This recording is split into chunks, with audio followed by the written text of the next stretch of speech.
रहे थे?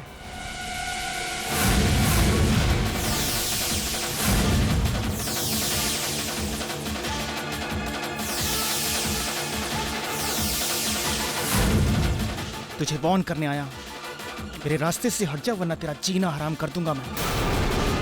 ये भोलेपन का नाटक, बीमारी का ढोंग किस लिए कर रहा है? सरगम का दिल जीतने के लिए, उसके करीब आने के लिए?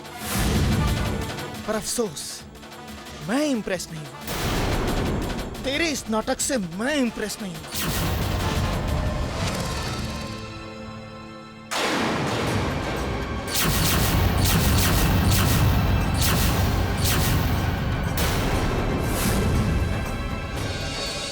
एक बात कान खोलकर सुन ले, अपनी दौलत और अपने परिवार के रुतबे का रौब तू सरगम पर कितना ही जमा ले, उसके करीब आने की कितनी भी कोशिश कर ले, लेकिन सरगम सिर्फ मेरी, उसे मुझसे कोई भी नहीं छीन सकता, कोई भी नहीं। मैं तेरा ऐसा कोई भी प्लान कामयाब नहीं होने दूंगा, समझा तू? वेदांत, तुम्हारे शक का कोई इलाज नहीं, पर मैं सिर्फ इतना ही कह सकता हूं कि तुमने जो कुछ भी कहा वो सच नहीं है। सच नहीं है? मैंने जो कहा वो सच नहीं है? बस वेदांत, बस, बहुत हो चुका है। मेरे घर की चौखट पर मेरे पुत्र को बिना वजह इस तरह बेइज्जत करने का तुम्हें कोई हक नहीं। बिना वजह?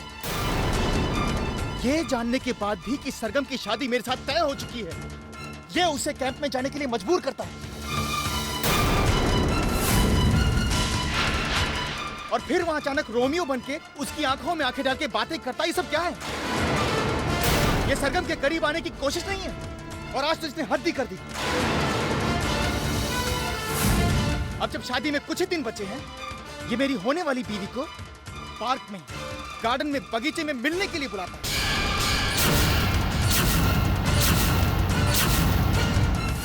अगर इसको लड़कियों से बगीचे में मिलने का इतना ही शौक है तो हजारों लड़कियां, ये मेरी सरगम का पीछा छोड़ क्यों नहीं देता है? देखो वेदांत, तुम्हें जरूर कोई गलतफहमी हुई। तुम जानते हो कि अमन की तबीयत ठीक नहीं है, वो अपनी याददाश्त खो चुका है। मैंने सोचा कि कैंप के खुले वातावरण में उसकी तबीयत ठीक हो जाएगी, इसलिए मैंने खुद उसे विशाल से कहकर कैंप में भिजवाया। बेटा, ये बिल्कुल ठीक कह रहे हैं, तुम्हें जरूर कोई गलतफहमी हो गई है।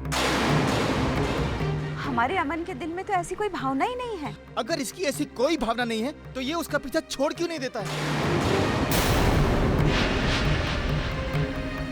शादी के बाद हमें इसी शहर में रहना है। हमारा कि हम आप लोगों की तरह रईस नहीं है, लेकिन इस शहर में हमारी भी इज्जत है।